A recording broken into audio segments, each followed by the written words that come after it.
ദ്രൗപദി വസ്ത്രാക്ഷേപം കള്ളച്ചൂതുകളിയിൽ ഭർത്താക്കന്മാർക്ക് സംഭവിച്ച തോൽവിയെയും അപമാനത്തെയും പറ്റിയുള്ള സർവ്വ വിവരണങ്ങളും അന്തഃപുരം വഴി പാഞ്ചാലി അറിഞ്ഞു. അതോടുകൂടി അവളിൽ ഉണ്ടായ ആധിയും പരിഭ്രാന്തിയും മൂലം അവൾ പെട്ടെന്ന് രജസ്വലയായി ഭവിച്ചു. അശുദ്ധിയായി തീർന്ന അവൾ അന്തഃപുരത്തിന് വെളിയിൽ ഒരു ഒഴിഞ്ഞ സ്ഥലത്ത് മാറി ഇങ്ങനെ ഇരിക്കുകയാണ്. ദുര്യോധന്റെയും മനുജന്മാരുടെയും പത്നിമാരെല്ലാം അന്തഃപുരത്തിൽ ഉണ്ടായിരുന്നു. എങ്കിലും അവരിൽ ആരും തന്നെ അവളോടൊന്നും സംസാരിച്ചില്ല. അങ്ങനെ അവൾ ഏകയായി പലവിധ ചിന്തകളിൽ മുഴുകിയിരിക്കുമ്പോൾ ജ്യേഷ്ഠന്റെ കൽപ്പനയനുസരിച്ച് കശ്മലനായ ദുശാസനൻ അവളെ അന്വേഷിച്ച് അവിടെ ചെന്നു. അവൻ ക്രൗര്യഭാവത്തിൽ ആജ്ഞാപിച്ചു, എടി, നീ ഇനി മഹാരാജ്ഞിയും മഹാലക്ഷ്മിയും ഒന്നും അല്ല, ഞങ്ങളുടെ ദാസിയാണ്. വാ, എഴുന്നേറ്റ് വന്ന് സഭാങ്കണവും മുറ്റവും അടിച്ചു തൂത്ത് വൃത്തിയാക്കണം. എനിക്കതിന് സാധ്യമല്ല. അവൾ അവൻ്റെ ആജ്ഞയെ ധിക്കരിച്ചു. സാധ്യമല്ലേ? സാധ്യമാകുമോ എന്ന് ഞാൻ കാണിച്ചു തരാം എന്ന് അലറിക്കൊണ്ട് വർദ്ധിച്ച വൈരാഗ്യത്തോടെ രജസ്വലയായ അവളുടെ കരിമുകിലൊത്ത തലമുടി ചുറ്റിപ്പിടിച്ച് വലിച്ച് താഴെയിട്ടു. അവൾ മുറവിളി കൂട്ടുന്നുണ്ട്. അന്തഃപുര സ്ത്രീകൾ ആരും അത് ഗൗനിച്ചില്ല. നിർദ്ദയമാ ദുഷ്ടൻ അവളുടെ കാർവേണിയിൽ പിടിച്ച് വലിച്ച് ഇഴച്ചുകൊണ്ട് സഭാവേദിയിലേക്ക് കൊണ്ടുവന്നു. ദുര്യോധന സഹോദരന്മാരും കർണനും ശകുനിയും ഒഴിച്ച് ആ സദസ്സിൽ ഉണ്ടായിരുന്നവരെല്ലാം ആ ക്രൂരമായ കാഴ്ച കണ്ട് സ്തബ്ധമായി പോയി. 5 ഭർത്താക്കന്മാരോട് കൂടിയിരിക്കുന്ന ഇവളുടെ നഗ്നത എല്ലാവരും കണ്ട് രസിക്കട്ടെ. അഴിക്കട ദുശാസന അവളുടെ വസ്ത്രങ്ങൾ എന്ന് ദുർനയനായ ദുര്യോധനൻ ആജ്ഞാപനം ചെയ്തു. ഉടനെ ദുശാസനൻ അവൾ ഉടുത്തിരുന്ന പട്ടാമ്പരത്തിന്റെ ഒരു തല മുറുകെ പിടിച്ചുകൊണ്ട് വലിച്ചു ഇഴയ്ക്കാൻ തുടങ്ങി. അതുകൊണ്ട് വിതുരർ അത്യന്തം മനോവേദനയോടെ ഭീഷ്മരുടെ നികടത്തിൽ ചെന്ന് പതുക്കെ പറഞ്ഞു, മഹാത്മൻ, ഈ കഠിനകൃത്യം ചെയ്യാൻ അങ്ങ് അനുവദിക്കരുത്. നടക്കട്ടെ വിതുരരെ, നാശത്തിന്റെ അഗ്നി അവർ കൊളുത്തിക്കഴിഞ്ഞിരിക്കുന്നു. ഭീഷ്മർ പറഞ്ഞു. ദുശാസനൻ പാഞ്ചാലിയുടെ പൂഞ്ചേല ചുറ്റുകൾ തിരിച്ചും മറിച്ചും അഴിക്കുകയാണ്. നഗ്നത മറയ്ക്കാൻ വേണ്ടി 2 കൈകൾ കൊണ്ടും നാഭീതലം പൊത്തിപ്പിടിച്ചുകൊണ്ട് അവൾ കരഞ്ഞപേക്ഷിച്ചു, അയ്യോ, ഇവിടെ ഇരിക്കുന്ന നിങ്ങൾക്കാർക്കും കരുണയില്ലെന്നായോ? ഒരു പതിവ്രതയുടെ നഗ്നത കണ്ട് രസിക്കാൻ കാത്തിരിക്കുന്ന പാപികളായി പോയോ നിങ്ങൾക്കും അമ്മമാരും സഹോദരിമാരും ഭാര്യമാരാരുമില്ലേ? അവരോട് ആരെങ്കിലും ഇങ്ങനെ ചെയ്താൽ നിങ്ങൾ സഹിക്കുമോ? ഈ കശ്മലൻ എന്നെ പൂർണ്ണ നഗ്നയാക്കി തീർക്കുന്നതിന് മുമ്പ് എന്നെ കൊല്ലാൻ നിങ്ങൾ ആജ്ഞാപിക്കുക. നിങ്ങൾ എല്ലാവരും മരവിച്ചിരിക്കുകയാണോ? അവളോട് ആർക്കും അനുകമ്പ ഇല്ലേ? കഷ്ടം. പാർഷദിയുടെ പരിദേവനം കേട്ട് ഭീഷ്മരും ദ്രോണരും വിതുരരും കൃപരും ആ രംഗത്തിൽ നിന്നും പിന്തിരിഞ്ഞു മാറിക്കളഞ്ഞു. അതാ പരിശുദ്ധയായ പാഞ്ചാലിയുടെ ഹൃദയകമലത്തിൽ കരുണാനിധിയായ കാർവർണ്ണൻ നിഴലിക്കുന്നു. കൃഷ്ണ, അവൾ ഉച്ചത്തിൽ പൊട്ടിക്കരഞ്ഞുകൊണ്ട് വിളിച്ചു. ആപദ്ബാന്ധവനായ കരുണാവാരിതേ, ഭക്തവത്സല കൃഷ്ണ, നീയും എന്നെ കൈവെടിഞ്ഞോ? കൃഷ്ണ, നിന്റെ പരമഭക്തയായ എന്നെ നഗ്നയാക്കി ഈ സദസ്സിൽ വെച്ച് കൊല്ലാക്കൊല നടത്താൻ നീയും അനുവദിച്ചിട്ടാണോ? ഭഗവാനെ, നിന്തിരുവടി അല്ലാതെ എനിക്കിനി ആരും ആശ്രയമില്ല. എൻ്റെ ഭർത്താക്കന്മാരെ അടിമകളാക്കി പാവകളെപ്പോലെ ഇരുത്തിക്കൊണ്ട് എന്നോട് കാണിക്കുന്ന ഈ ക്രൂരതയ്ക്ക് ഭഗവാനെ, നീ ഒരാൾ മാത്രമാണ് സാക്ഷി. ലോകം മുഴുവൻ നിറഞ്ഞ കണ്ണുകളോടുകൂടിയ നീ ഇത് കാണുന്നില്ലേ?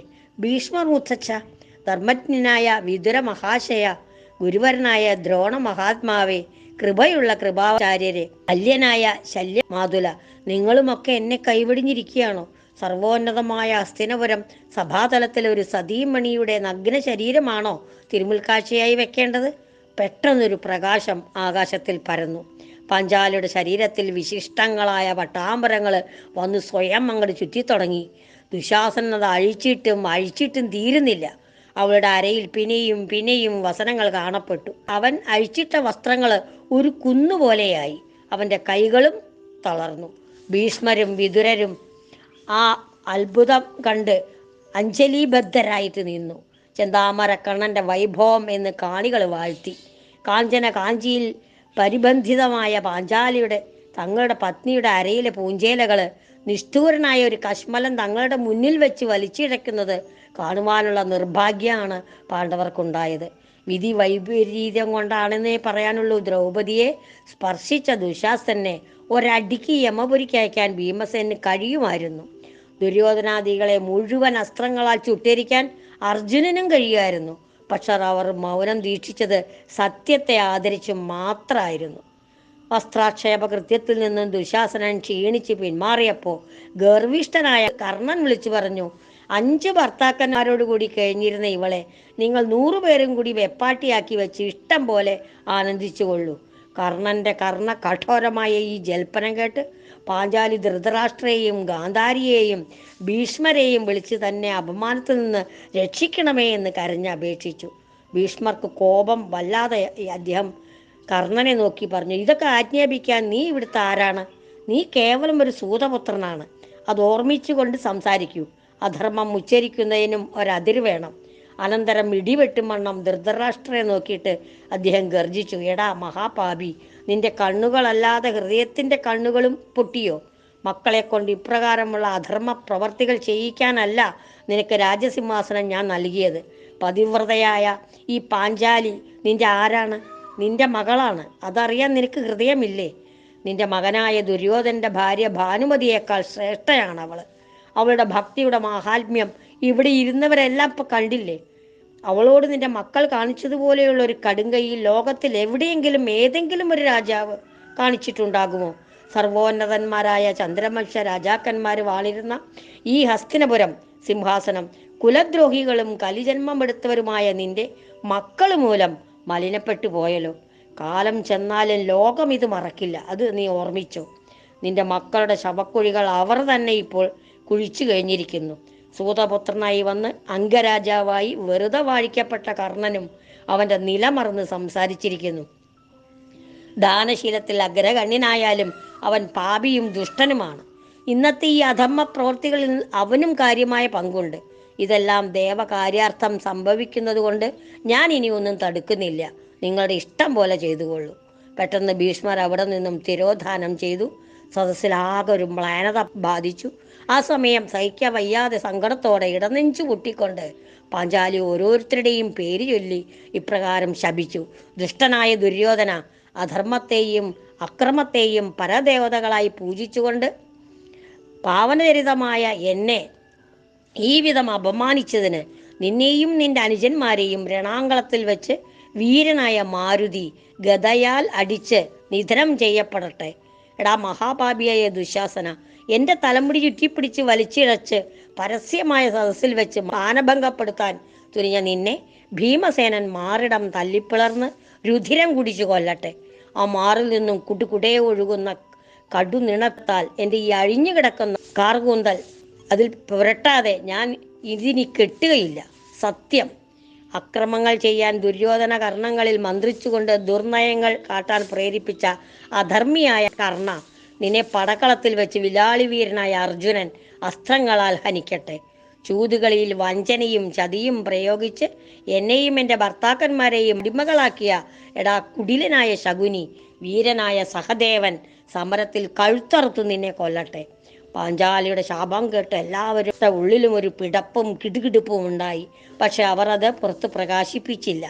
ദ്രൗപദിയുടെ ശാപവും ഗംഗേയൻ്റെ കോപാക്തിയും കണ്ട് ഭയപ്പെട്ട് ധൃതരാഷ്ട്രർ അവളെ അടുത്ത് വിളിച്ചു പറഞ്ഞു, മകളെ, നിനക്കിഷ്ടമുള്ള വരം നീ ചോദിച്ചോളൂ, ഞാൻ തരാം. ഗദ്ഗതത്തോടെ അവൾ നിർവചിച്ചു, എനിക്ക് പ്രത്യേകമായ വരം ഒന്നും വേണ്ട. എൻ്റെയും എൻ്റെ ഭർത്താക്കന്മാരുടെയും ദാസ്യം മാത്രം മാറ്റി തന്നാൽ മതി. ധൃതരാഷ്ട്ര സമ്മതിച്ചു. നിങ്ങൾക്ക് യാതൊരു വിധമായ ദാസ്യവും ഇനിമേലില്ല. സ്വതന്ത്രമായി പോയിക്കൊള്ളൂ. ദുര്യോധന, നീയും ഇത് കേട്ടല്ലോ. ആ സമയം ദുര്യോധനൻ്റെയും കർണൻ്റെയും ശകുനിയുടെയും മുഖങ്ങൾ ഒരുപോലെ കറുത്തും മ്ലാനമായി. അവർ മൂവരും കൂടി പിന്നെയും മാറിയിരുന്ന് എന്തൊക്കെയോ ആലോചിച്ചു. ദാസ്യം മാറ്റി എന്നല്ലാതെ പണയപ്പെടുത്തിയ രാജ്യം തിരിച്ചു കൊടുക്കാമെന്ന് അച്ഛൻ പറഞ്ഞിട്ടില്ല. പാണ്ഡവർ ഗുരുജനങ്ങളെ വന്ദിച്ച് യാത്ര പറഞ്ഞ് ഇന്ദ്രപ്രസ്ഥത്തിലേക്ക് പോകാനായി രഥം കിടക്കുന്ന സ്ഥലത്തേക്ക് പോകുമ്പോഴാണ് ദുര്യോധനൻ ഇത് പറഞ്ഞത്. ദുര്യോധനൻ്റെ ഒരു ദൂതൻ തിരിച്ചു വന്ന് കൊട്ടാരത്തിലേക്ക് ചെല്ലണമെന്ന് ആവശ്യം അറിയിച്ചു. അപ്പോൾ എല്ലാവരും കൂടി കൊട്ടാരത്തിൽ ചെന്നു. പാഞ്ചാലിയും ഉണ്ടായിരുന്നു. ഇപ്പോൾ യാത്ര ഇന്ദ്രപ്രസ്ഥത്തിലേക്കാണെങ്കിൽ അത് സാധിക്കില്ല. പണയത്തിൽ എനിക്ക് കിട്ടിയ രാജ്യമാണത്. അച്ഛൻ നിങ്ങളുടെ ദാസ്യം മാത്രമേ മോചിപ്പിച്ചിട്ടുള്ളൂ, രാജ്യം വിട്ടു തന്നിട്ടില്ല. സംശയമുണ്ടെങ്കിൽ വരൂ, അച്ഛൻ്റെ സന്നിധിയിലേക്ക് നമുക്ക് ഒന്നുകൂടെ പോകാം. എല്ലാവരും കൂടി വീണ്ടും ധൃതരാഷ്ട്രയുടെ മുന്നിലെത്തി. ആ സദസ്സിൽ ഭീഷ്മരൊഴിച്ച് മറ്റെല്ലാവരും അപ്പോൾ ഉണ്ടായിരുന്നു. ശകുനിയിൽ കൂടി എല്ലാ കാര്യവും നേരത്തെ ഗ്രഹിച്ചിരുന്ന ധൃതരാഷ്ട്ര പറഞ്ഞു, യുധിഷ്ഠിര, നിങ്ങളുടെ ദാസ്യം മാത്രമേ ഞാൻ മാറ്റിയിട്ടുള്ളൂ. അതുമാത്രമേ പാഞ്ചാലി എന്നോട് ചോദിച്ചിരുന്നുള്ളൂ. ഇനി ബാക്കി കാര്യങ്ങളെല്ലാം സുയോധനം പറയും. ദുര്യോധനൻ മുന്നോട്ട് വന്ന എല്ലാവരും കേൾക്കെ പറഞ്ഞു, ഇതൊരു പരസ്യമായ പ്രഖ്യാപനമാണ്, എല്ലാവരും കേൾക്കണം. ചൂതുകളിയിൽ തോറ്റ പാണ്ഡവർക്ക് അവർ പണയം കെട്ടിയ രാജ്യത്തിന്മേൽ യാതൊരു അവകാശവും ഇല്ല. അഥവാ അവർക്ക് രാജ്യം വേണമെങ്കിൽ 12 വർഷത്തെ വനവാസവും 1 വർഷത്തെ അജ്ഞാതവാസവും കൂടി കഴിഞ്ഞാൽ നിരുപാധികം ഞാൻ കൊടുക്കാം. ഒരു കാര്യം കൂടിയുണ്ട്, അജ്ഞാതവാസം ഏതെങ്കിലും ഒരു നാട്ടിൽ തന്നെ ആയിരിക്കണം. ഒരു കാലത്ത് അവരെ ആരെങ്കിലും തിരിച്ചറിഞ്ഞ ആ നിമിഷം മുതൽ വീണ്ടും 12 വർഷത്തെ കാനനവാസവും 1 വർഷത്തെ അജ്ഞാതവാസവും കഴിയണം. ഇതാണ് എൻ്റെ ദൃഢമായ തീരുമാനം. ഇതിൽ നിന്ന് അണുവിട ഞാൻ പിന്മാറില്ല. അച്ഛനെ സേവ പിടിച്ചാലും ഇനി യാതൊരു ഫലവും ഇല്ല. ഞാൻ പറഞ്ഞ കരാർ അനുസരിച്ച് നിങ്ങൾ പെരുമാറിയാൽ 13 വർഷങ്ങൾ കഴിഞ്ഞ് തിരിച്ചു വരുമ്പോൾ രാജ്യം നിങ്ങൾക്ക് ഞാൻ വിട്ടുതരും. രാജ്യനിവാസികളായ സർവമാന പേരും അറിയുന്നതിന് വേണ്ടി ഒരു രാജകീയ വിളംബരമായി ഞാൻ ഇത് പ്രഖ്യാപിക്കുന്നു. ധർമ്മപുത്രർ അനുജന്മാരും പാഞ്ചാലിയും ഒരുമിച്ച് അങ്ങനെ കാനനവാസത്തിന് വേണ്ടി പെരുവഴിയിലേക്ക് ഇറങ്ങി. ഭീഷ്മർ അതറിഞ്ഞ് വളരെ സങ്കടപ്പെട്ടു. എന്തു ചെയ്യാം, വംശനാശകനായ അവൻ ചെയ്യുന്നത് എന്തും സഹിക്കേ നിവൃത്തിയുള്ളൂ എന്ന് അദ്ദേഹം മനോവേദനയോടെ വിതുരരോട് പറഞ്ഞു. പെരുവഴിയിൽ കൂടി നഗ്നപാതരായി നടന്നു പോകുന്ന പാണ്ഡുനന്ദനന്മാരുടെ യാത്ര കണ്ട് പുരവാസികളൊക്കെ കണ്ണീര് വാർത്തു. ഒട്ടനവധി ബ്രാഹ്മണരും ധർമ്മിഷ്ഠന്മാരായ അവരെ അനുഗമിച്ചു.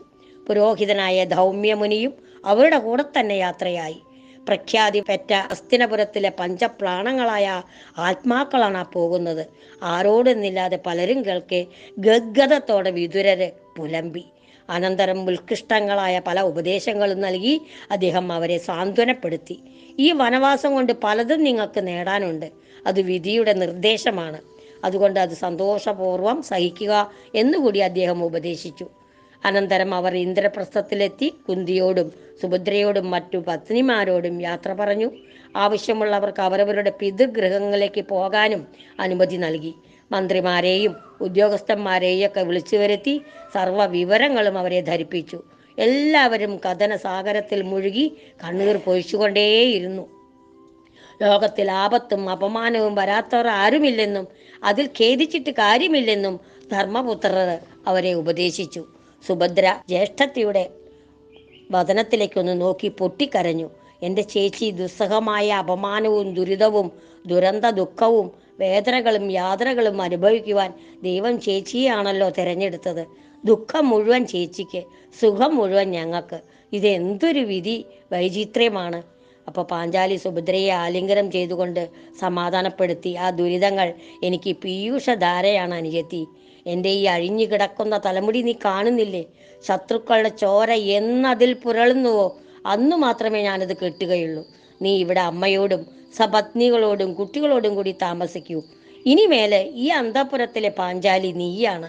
നിന്റെ സാന്ത്വനങ്ങൾ കൊണ്ട് വേണം ഇവരെ എല്ലാം സമാധാനപ്പെടുത്താൻ. നിന്റെ ജ്യേഷ്ഠൻ സാക്ഷാൽ കരുണാവാരിധിയായ കണ്ണൻ തിരുവടി നിങ്ങളെ കൂടെ കൂടെ വന്ന് കണ്ട് ആശ്വസിപ്പിച്ചുകൊള്ളും. പിന്നീട് അവൾ അന്തഃപുര സ്ത്രീകളെ എല്ലാവരെയും കണ്ട് വേണ്ട സാന്ത്വനോക്തികളൊക്കെ പറഞ്ഞ് അവരെ സമാധാനിപ്പിച്ചു. കുട്ടികളെ എല്ലാവരെയും വിളിച്ച് അടുത്ത് നിർത്തി വാത്സല്യപൂർവ്വം അവരെ മാറി മാറി ചുംബിച്ച് അവരെയും സമാധാനിപ്പിച്ചു. പുരോഹിതനായ ധൗമ്യ മഹർഷിയുടെ ഉപദേശപ്രകാരം പാണ്ഡുനന്ദന്മാര് ജടാമകുടങ്ങളും വൽക്കലങ്ങളും ധരിച്ച് ദ്രൗപദീ സമേതം ആരണ്യത്തിൽ പ്രവേശിച്ചു. 23 സംവത്സരം ധർമ്മപുത്രർ ഇന്ദ്രപ്രസ്ഥത്തിൽ രാജാവായിട്ട് വാണു. അതിനിടയിൽ മഹോന്നതമായ രാജസൂയം നടന്നു. കാനനവാസത്തിന് ഒരുങ്ങുമ്പോൾ അദ്ദേഹത്തിന് 59 വയസ്സ് പ്രായമായിരുന്നു. പ്രിയമുള്ളവരെ, എൻ്റെ ഈ കഥ ഇവിടെ അവസാനിക്കുന്നു.